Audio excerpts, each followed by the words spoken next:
discuss something very important known as diagonalization of matrix, right? How to diagonalize a given matrix. And later on, we will see that it will be helpful in understanding uh, the different kind of operation of a given on a given matrix. For example, if you have to take the exponential of a given matrix, you have to take the logarithmic of a given matrix, or you have to apply it as uh, sine and cosine or any other trigonometric function for that matter on a matrix. So with the help of diagonalization of the matrix, you can uh, operate different operators on the matrix. Okay, so let's try to see how do you diagonalize a matrix. So diagonalization of a matrix.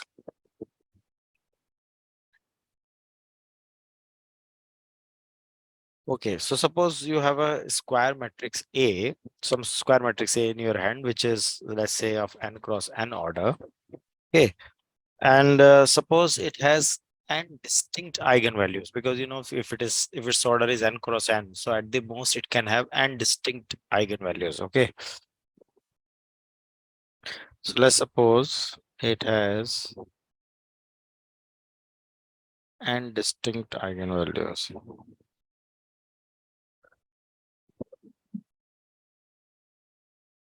As lambda 1, lambda 2, lambda 3, lambda n.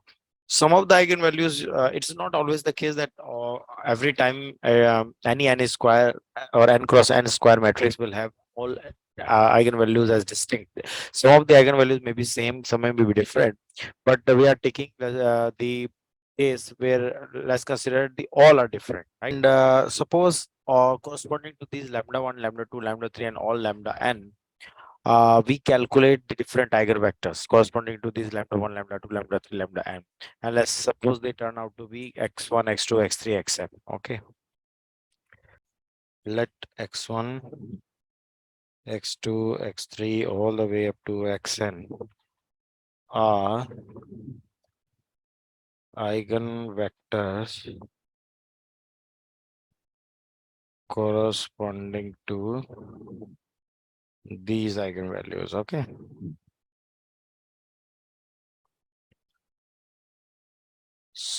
All right. So what will be the form of this x1, x2, x? These are eigenvectors. They are basically column vectors. So it will be something like this. Suppose x1 is something like x1, x2, all the way up to xn, and x2. Let me put 1, 1 for first one, and the subscript is for this one, and another one is for the first element, the second element. So I will put like x1, 2, x1, 3, and all the way up to x1. And let's say for x2 is x21, x22, all the way up to x2n, and so on and so forth. Suppose this type of eigenvectors you have found corresponding to these different eigenvalues, right?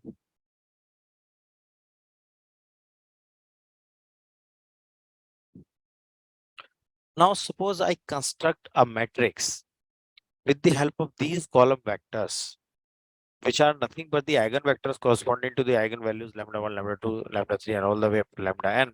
Suppose I construct uh, an, a matrix P with the help of these eigenvectors, which is such that x11, x12, x13, all the way up to x1n. That, let's say x21, x22, all the way up to x2n. This x23 here, of course, and similarly S31, S32, X33, all the way up to X3X. This is XN1, XN2, XN3, XNN. All right. So now with the help of this matrix P, which we have constructed, taking the help of these eigenvectors x1, x2, x3, x2, xn, we can diagonalize our original given matrix A. So diagonalize means if A is not necessarily a diagonal matrix, it's a simple n cross n square matrix, but we can convert through a transformation uh, this A matrix into the pure diagonal matrix, like having entries only along the principal diagonal. So how can we do that? So if we make a transformation on A of following type, like P inverse AP. So the matrix that you will obtain will be of the form of diagonal matrix. It will be D for diagonal matrix that I've written for, and which will eventually turn out to be D will be of the form having eigenvalues along the principal diagonal, and rest all the elements will be zero. Okay. And similarly 0, lambda 2, 0, 0, all the way up to 0, 0, 0, lambda 3, all the way up to 0, and so on and so forth. And the last one will be 0, 0, and lambda n. Okay, so basically you will be able to convert the given matrix A into the diagonal matrix as this, where the diagonal entries are nothing but the eigenvalues of the A itself, or the original matrix A itself. Now, what's the benefit of doing it? Why do we want to do? Why do we want to convert a given matrix into diagonal form? And so, because now you see, once you have obtained the this diagonal matrix from A through this transformation, which is P inverse AP, then you can actually apply different operations on A, and that will be directly applicable on this diagonal matrix T. In a sense, what I want to say is that suppose you need to calculate some power of A, let's say A cube, A4, or let's say A10 or something like that, A to the power 10, A to the A square, or A cube, something, some power of A, right? So suppose you have you need to calculate the calculation of power of a given matrix A. So that will be D equal to P inverse AP, we have already seen. And now if I have to calculate A to the power K, let's say, so how will I do? How will I calculate? So I can operate uh, by P matrix from the left and P inverse from the right. So I will get P, D, P inverse, and here I will have A.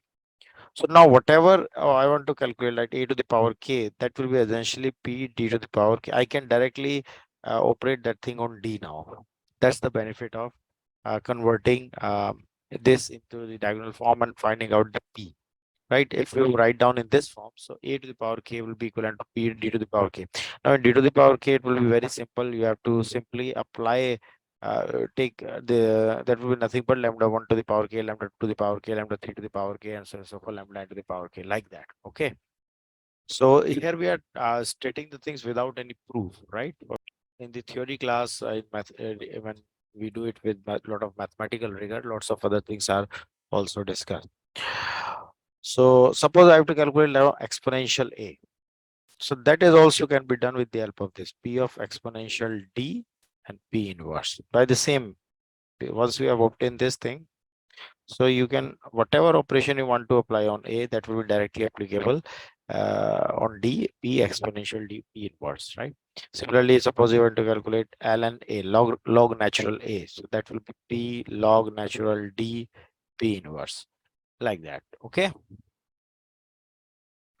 So, for example, let me start with a simple example first, then we will do some challenging problem as well. Suppose I give you a question that diagonalize the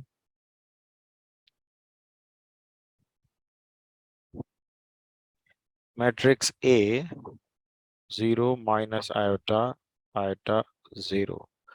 So simple 2 cross 2 matrix, right? And let's see how to diagonalize this. How to to diagonalize the matrix, first of all, you need to know the eigenvalues and then corresponding eigenvectors. And then you calculate P, and with the help of P, you diagonalize it. Okay.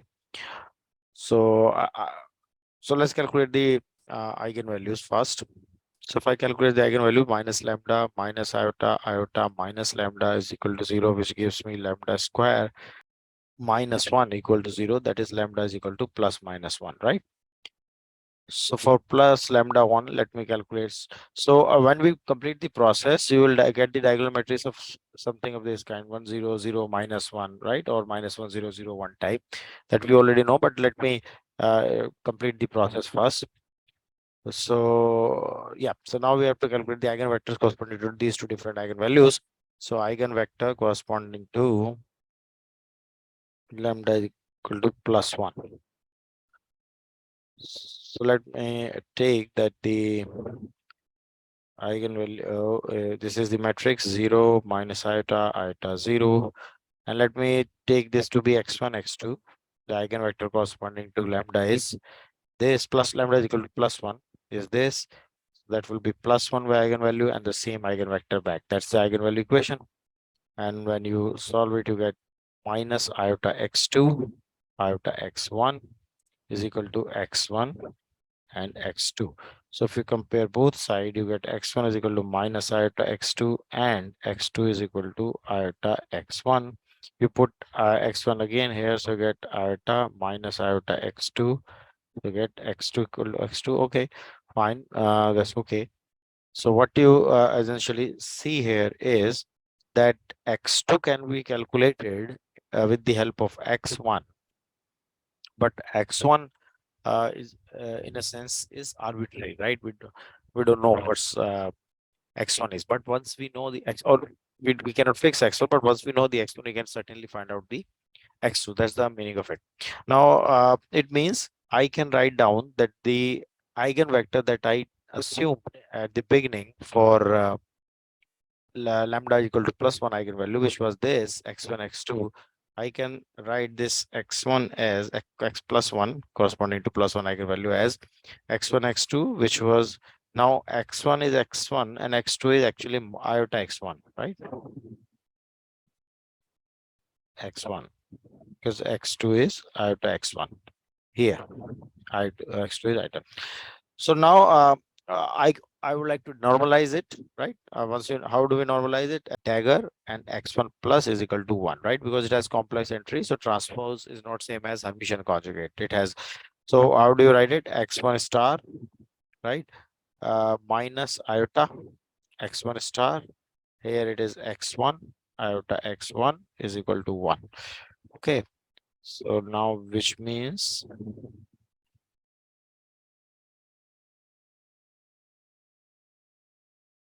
x1 star x1 is, if it is a complex modulus x1 square, and then it gives me plus modulus x1 square again is equal to 1, which means twice of modulus x square is equal to 1, which means modulus x square is equal to half, or which means x1 is equal to modulus x1 is equal to 1 over root 2.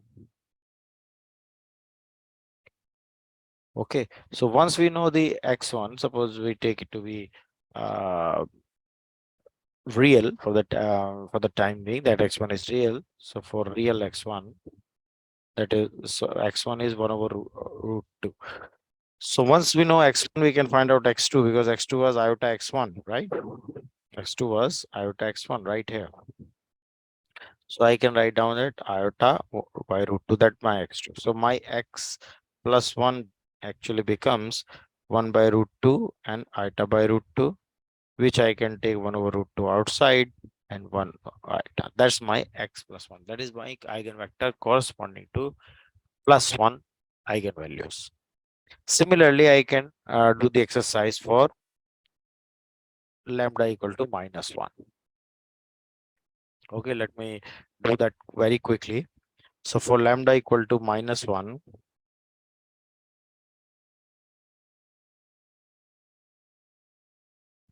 so I have 0 minus iota, iota 0 as matrix. And let's say this time it is AB, suppose, and it's -1 and AB. So what do you get? Minus B iota. A iota is equal to minus A minus B. Compare both sides.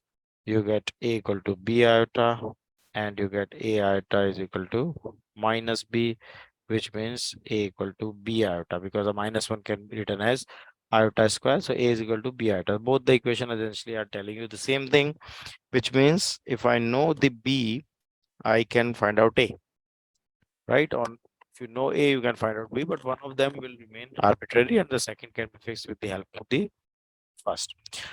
Okay, so it means my x plus 2 corresponding to sorry, x not plus 2, x minus 1 corresponding to -1 eigenvalue. You will get the eigenvector as A as B iota and B, let's say, fine. Now, again, I would like to normalize it. So normalization condition. So you get x1 minus dagger, x minus 1, which is minus plus, let's consider B real for the time being. So minus B iota, okay, and B iota B, and that's 1, which means B square plus B square is equal to 1. That is, B is equal to again 1 over root 2. Okay, so I get B as 1 over root 2.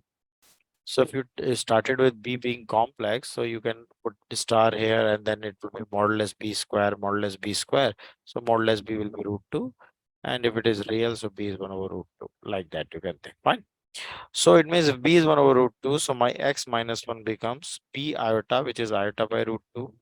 And B we have calculated 1 over root 2, which means 1 over root 2 I can take out and it will become, I should do it on next page, iota and 1. So let me take this to the next page. Right.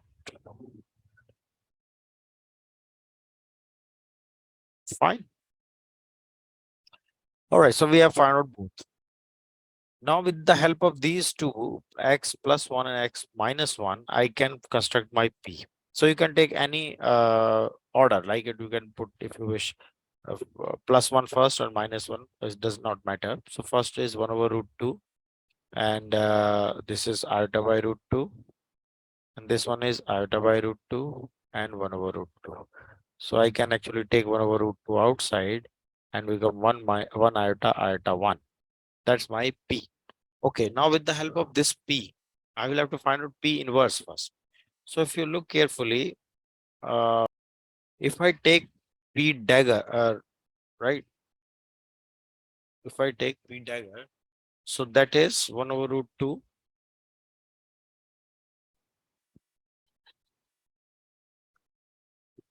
And P dagger means taking complex conjugate and flip the order. So complex conjugate will be 1 minus iota and 1 minus iota.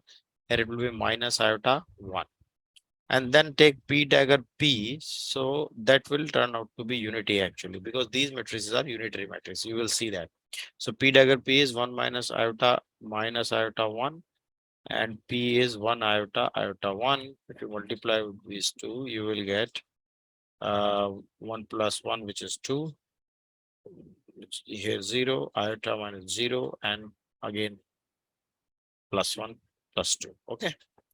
So that's what you get, and that's nothing but 1001. So it means, what does it imply?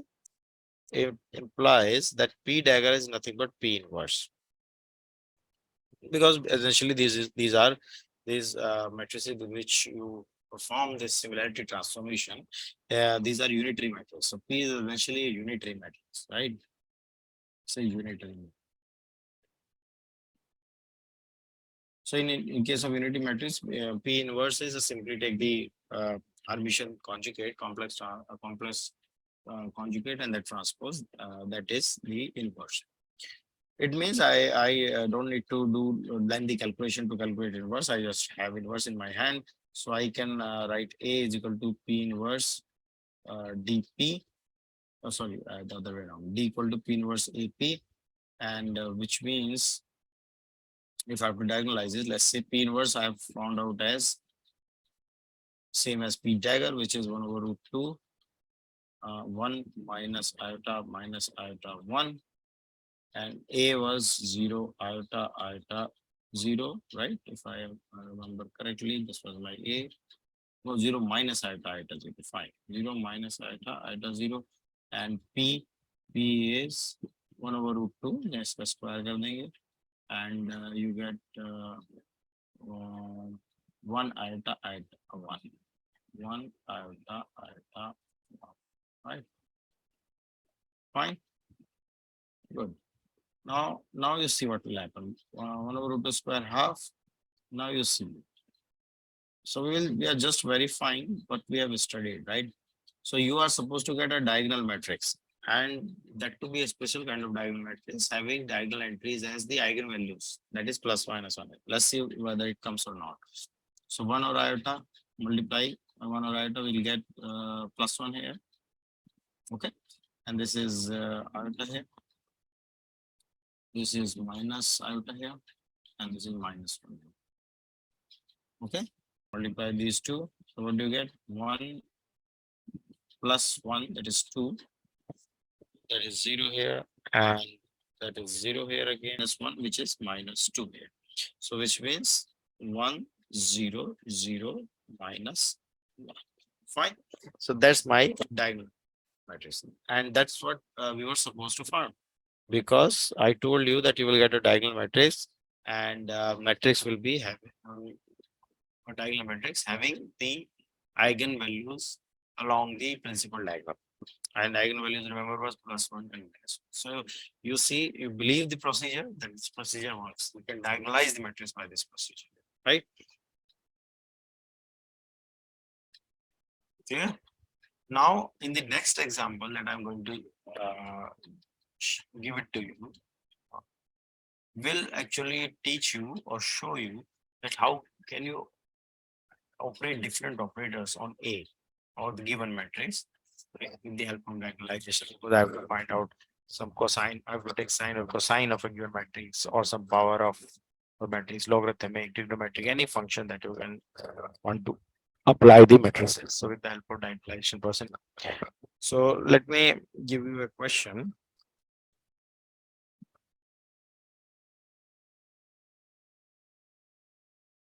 So that question was asked in exam, competitive exam, JST 2016. So given a matrix M, which is 2, 1, 1, 2, which of the following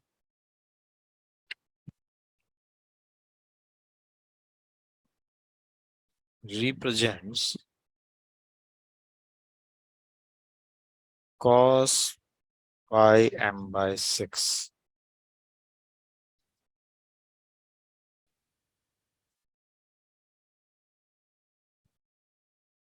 It was as in just 2016. And the options are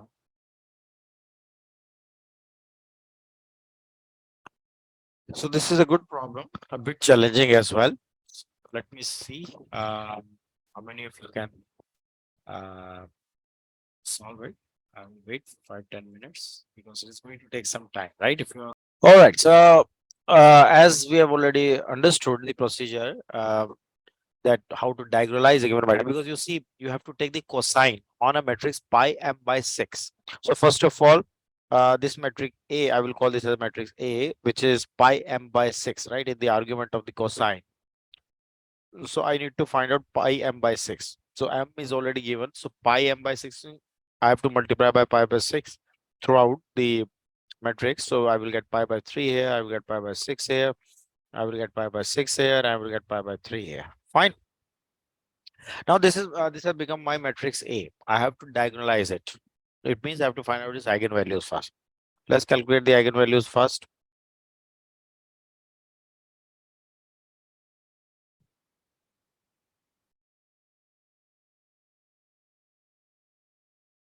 Calculated. This is pi by 3 minus lambda into pi by, oh, that's a square, right? Minus pi by 6 square is equal to 0. Which means that pi by 3 minus lambda is equal to plus minus pi by 6. So with plus, I can find out pi by 3 minus lambda is equal to pi by 6, which means lambda is equal to pi by 3 minus pi by 6, which means pi by 6. Okay. And with minus, I can have pi by 3 minus lambda minus pi by 6, which means lambda is equal to pi by 3 plus pi by 6, which means 3 pi by 6, which means pi by 2. So these are two eigenvalues. Now I will name them lambda 1 and lambda 2. So I find out lambda 1 is pi by 6 and lambda 2 is pi by 2. Okay. So it will not matter because generally students ask this question. So what if we ask pi by 6 as lambda 2 and pi by 2 as lambda 1, will it change the answer? No, it will not change the answer. Yeah, he will get adjusted accordingly, and it will not affect. Okay, so now with the help of these lambda 1 and lambda 2, I am supposed to evaluate the eigenvectors corresponding to this lambda 1 and lambda 2. So let's do that, right? Because ultimately I have to diagonalize the matrix A, right? And so that I can apply the cosine operation on it. Okay, so let's calculate the P matrix. For P matrix, I will have to calculate the x1 corresponding to lambda 1. So given the matrices, so I'm just doing it directly. Given matrix A is now pi, this is my A now. Pi by 3, pi by 6, this is my given matrix. And I will call my, let's say, corresponding to pi by lambda 1, I will call my, let's say, x1 and x2. And this is my pi by 6 eigenvalue and the same eigenvector back.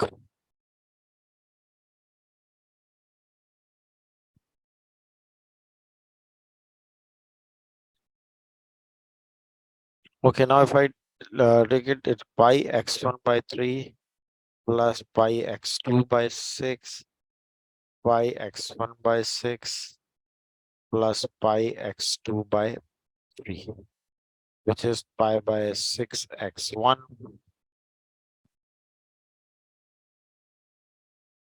and pi by 6x2. So if we compare both the equation, pi by x plus pi x2 by 6 equal to pi x1 by 6, which means 2x1 plus x2 is equal to x1, right? It's x1 is equal to minus of x2. That's one. And from the second comparison, from this and this comparison, I get x1 plus, I'm writing it directly, right? With the help of this comparison, I'm writing it directly. So x1 plus 2x2 is equal to x2, right? x1 plus 2x2 is equal to x2, right? Which means x1 is equal to minus x2. So both the equation is telling you the same thing, that x1 is equal to minus x2. That is, if you choose x2, the x1 will be simply negative of that. So it means one of them is arbitrary, another one can be fixed with the help of the formula. Now I have to normalize this x1, which is, I'm calling it to be the corresponding x corresponding to the eigenvalue lambda is equal to pi by 6, right? It is x1 is minus x2 and x2 is x2, right? So I have to normalize it. X1 dagger x1 is equal to 1. So which means minus x2, and let's assume these are real right now. There's no complex entry as such. So I will get x2 square here. I will get x2 square here is equal to 1. So again, modulus x2, because even if you would they consider them complex, so you will get this thing. Modulus x2 is equal to half, right? Root half. Fine. So what's essentially you have got it that x1 is negative of x2, which is minus of root 2. So ultimately x1 you have found out as 1 over root 2 minus 1 and 1. That's what you have found out, right? Similarly, I can do the same exercise for x2. Now this time, what's my matrix is? So this was my matrix, and this time the eigenvalue is pi by 2, right? The second eigenvalue is pi by 2, right? Pi by 2. Okay, so pi by 2 here, and I will rename them, let's say A1, A2, this time A1 and A2. Now I have to find this A1, A2, and then let's do that. Pi A1 by 3 plus pi A2 by 6. Okay, pi A1 by 6 plus pi A2 by 3. Pi A1 by 2 and pi A2 by 2. Now, if you compare both sides, so again, I'm doing directly 2A1 plus A2 is equal to 3a1, which means a1 is equal to a2 from the first. From the second means this line, I'm comparing. So I get a1 plus 2a2 is equal to 3 of a2, which means again a1 is equal to a2. So this time both the equation gives a1 equal to a2. That is, both are same, right? So I have to again normalize it. So my x2 was supposed to be a1, right? Which I've taken as a111 in a sense, if it take. So what is my x2 dagger? X2 is equal to 1, which means a1 star 1 1, and then x2, which is a1, so it will give me modulus a square, right? Mod a1 square, and this is 1 1 is equal to 1. So which means modulus a1 square 1 1 is 2 1, so that is again modulus a1 is 1 over root 2, and similarly modulus a2 will also be 1 over root 2 this time. Fine. So now my x2 will be 1 over 1 by root 2, 1 by root 2. Okay, so p will be, now first one was x1 was, so this is my x2 here, and x1 was this. So 1 over root 2 minus 1, 1. So since every element has 1 over root 2, so I can put 1 over root 2 outside. So minus 1, 1. And similarly, x2 also have 1 over root 2, that will already taken out 1, 1. So that's my p.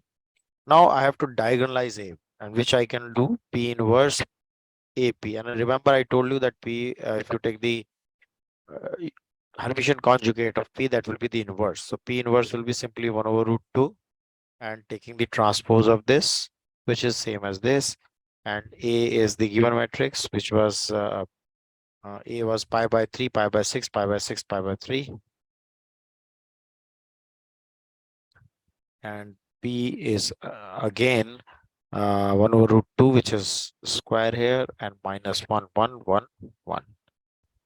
Okay, all right, so here the p is same as p inverse, right? That's why it's so it goes half, so minus 1 1 1 1 after multiplication. You get minus pi by 3 here, you get plus pi by 6 here, and you get minus pi by 6 here, you get plus pi by 3 here, you get pi by 3 plus pi by 6 here, you get pi by 6 plus pi by 3 here.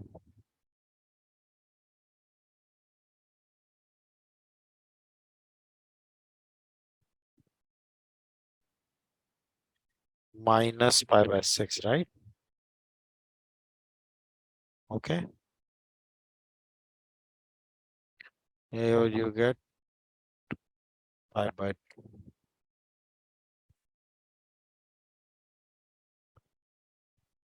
6 plus pi by 6.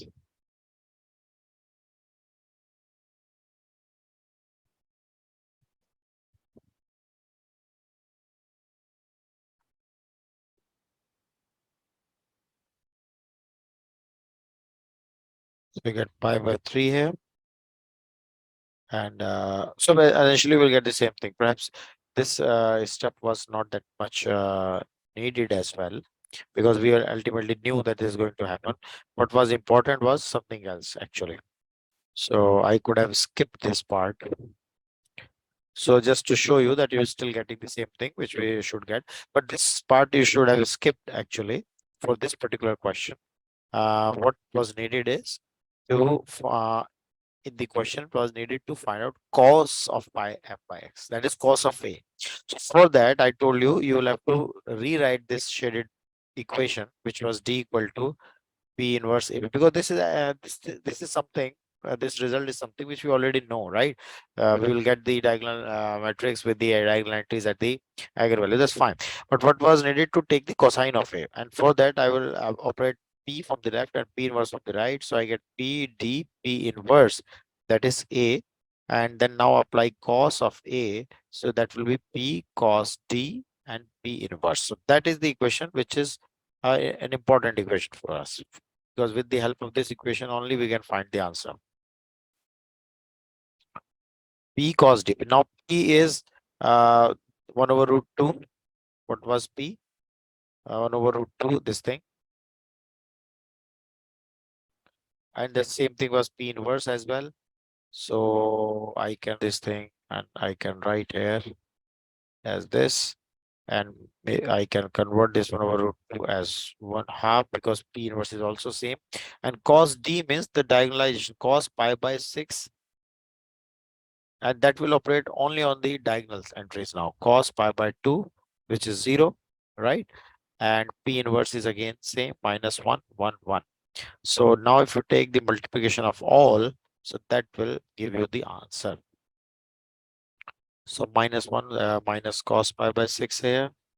This is 0 here, and cos pi by 6 here, and 0 here. Right? Half of cos pi by 6 here, minus cos pi by 6 here, minus cos pi by 6 here, cos pi by 6 here. If I take half of, let's say, cos pi by 6 outside, cos pi by 6 means 3 by 2 and 1 minus 1 minus 1, 1. So is there any option like this? If I have not made any calculation mistake, hopefully answer should match. Root 3 by 4. Oh, yeah. So there is, I think, option B. Yeah, option B is there, which is matching with root 3 by 4, 1 minus 1 minus 1, 1. You see, that's the option B. So now you have been given a matrix M, 4x, 6, 9. Okay. And they're asked, and actually it is given that the determinant of the matrix is 0. Then which of the following option is correct? M is symmetric. B, M is invertible. C, one of the eigenvalue is 13. And D, its eigenvalues are orthogonal. Its eigenvectors are orthogonal.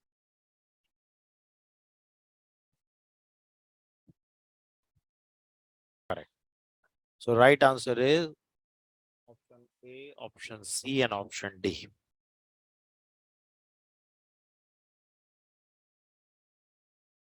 It's saying M is symmetric. So I cannot decide whether M is symmetric or not until I calculate the X, right? Because if X is 6, then only we can say it is symmetric, because 4, 6, 6, 9, that will be symmetric matrix. So let's calculate X first with the help of the determinant M is equal to 0. So if you do even the oral calculation, 9 4 is 36, minus 6x is equal to 0, which is x is 6. So x is indeed 6. So it means M is symmetric, right? So you understand what I'm saying? Saying is, suppose that is my given matrix 4x 6 9.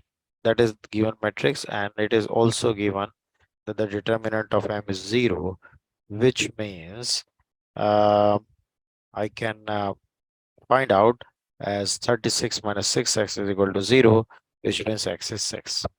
So once x is 6, so M becomes 4 6 6 9. That is a symmetric matrix. And when determinant is given 0, so I can't find it inverse, right? Because A inverse is adjoint of A upon determinant of A. M inverse is adjoint of M upon determinant of M. So M cannot be invertible, but M is symmetric. And once M is symmetric, then the eigenvectors corresponding to different eigenvalues will be orthogonal. That's the property of the symmetric matrix. So A and D indeed are correct. Now, one of the eigenvalues is 13. That we will have to check out, right? Uh, okay, so now you see it is a 2 cross 2 matrix, right? And I know the determinant is 0, which is the product of the eigenvalues. So either both the eigenvalues are 0 or at least one of them is 0. But now you see, you understand why? Because the determinant is 0. So either both the eigenvalues are 0 or at least one of them is 0. So let's see the trace. Trace is 13. That is the sum of the eigenvalues is 13. That means one of the eigenvalues is 13, another one eigenvalue is 0. So C option is so correct.